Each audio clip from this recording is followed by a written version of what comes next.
So again, another impulse for you, and that is choosing your emotions. Of course, there are situations where that is not really easy, but these are also not the situations to start with. Let's start with something like this. So I don't like to throw away food. In fact, I really hate it.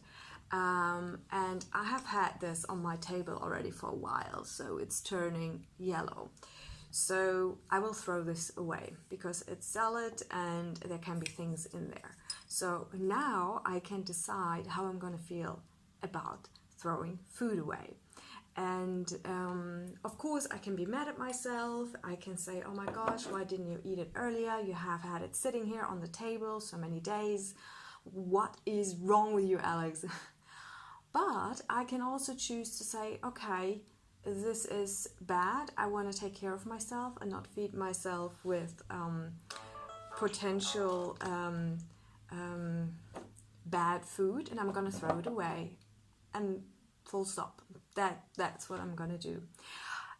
That is an example where you can start, where it's a little bit easier. Of course, if you miss your bus for an important meeting, or your train or your flight, there it's already a little bit more intense and a little bit more difficult to choose your information, to choose your emotion, and to choose an emotion that is more uplifting. Even more difficult, of course, is when you have loss, when there is grief, and but there is also a way to get over that.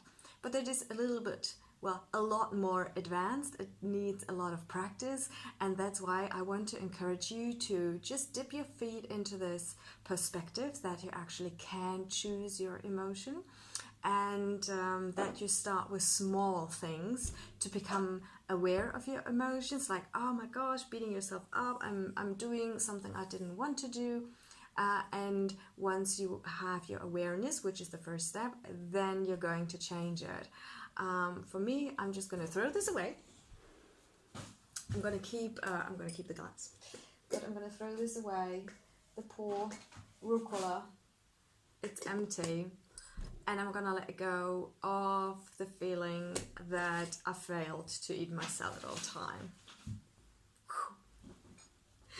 Let me know in the comments what was your first event, circumstance where you could actually choose your emotion, choose to not be angry, choose to just let go, or choose to actually be happy, choose to be more joyful.